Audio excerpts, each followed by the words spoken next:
Hello दोस्तों, I hope आप सभी अच्छे होंगे। आज हम पढ़ने वाले हैं साइकोलॉजी की डेफिनेशन। साइकोलॉजी की डेफिनेशन आखिर आई कहाँ से, ये कैसे इसकी उत्पत्ति हुई, साइकोलॉजी यानी कि मनोविज्ञान के बारे में हम जानेंगे। तो साइकोलॉजी में सबसे पहले आया था साइकोलॉजी में स्टडी ऑफ सोल। इस साइकोलॉजी को स्टडी ऑफ सोल कहा जाता है, यानी कि आत्मा का ज्ञान।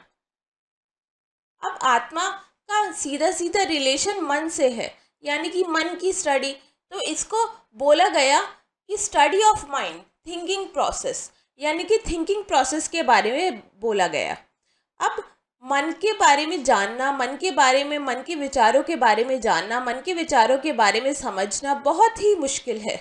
तो किसी के मन के विचारों के बारे में जानना, किसी के मन के विचारों के बारे में पता करना, किसी किसी के मन के अंदर क्या चल रहा है ये पता करना, हमें नहीं पता कि किसी के मन के अंदर क्या चल रहा है, इस तरह की प्रक्रिया के बारे में जानना ही बहुत ज़्यादा कठिन है।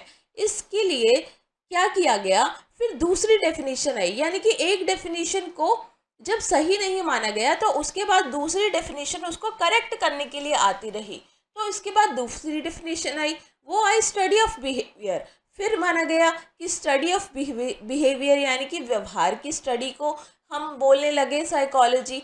व्यवहार को यानी कि जो भी कोई पर्सन व्यवहार करता, यानी कि कोई बिहेव करता, उसको हम ऑब्जर्व करते, यानी कि ऑब्जर्व करके हम निरीक्षण करते उसका, और निरीक्षण करके हम देखते कि वो कैसा व्यवहार करता है, और उसके व्यवहार करने के तरीके पर हम देखते। अब इस व्यवहार को हम नोट कर लेते हैं और इस व्यवहार के बेसिस पर हम बोल सकते हैं कि इस पर्सन का व्यवहार इस पर्टिकुलर रीज़न की वजह से इस तरह का रहा होगा। लेकिन व्यवहार की स्टडी भी कुछ हद तक कामयाब रही, कुछ हद तक कामयाब नहीं रही। आपने बहुत सारे बिहेवियरिस्ट का नाम सुना होगा, पैवलोव की थ्योरी के बारे में आपने सुना होगा, स्किनर की थ्योरी के बारे में आपने सुना होगा। तो बहुत सारे एक्सपेरिमेंट्स हुए, डॉग का आपने फेमस एक्सपेरिमेंट सुना होगा। तो इस तरह के एक्सपेरिमेंट्स हुए, बहुत सारी डेफिनेशंस आई, और इसके बाद क्या हुआ कि इसके बाद एक और डेफिनेशन आई जो बोला गया कि स्टडी ऑफ पास्ट एक्सपीरियंसेस, यानी कि जो हमारे पास्ट एक्सपीरियंसेस होते हैं, हमारे पूर्व अनुभव होते हैं, उनके आधार पर जो स्टडी होती है उसको हम बोलते हैं साइकोलॉजी। तो ये कुछ डेफिनेशंस हैं कि आपसे आपसे एग्जाम में पूछा जा सकता है कि स्टडी ऑफ सोल है, माइंड है, बिहेवियर है, या पास्ट एक्सपीरियंसेस है। देखिए, अगर चारों ऑप्शंस आ जाते हैं, ये चारों ऑप्शंस आ जाते हैं आपके क्वेश्चन में, तो आप सबसे पुराने वाला ऑप्शन जो है स्टडी ऑफ सोल वो टिक करके आएंगे।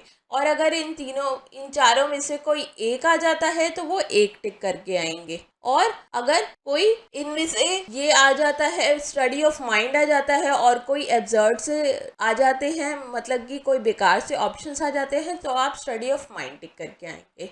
तो आई होप आपको पता लग गया होगा कि ये साइकोलॉजी के डेफिनेशन कहाँ से आई है, किस तरह से आई है, किस तरह से उत्पत्ति हुई।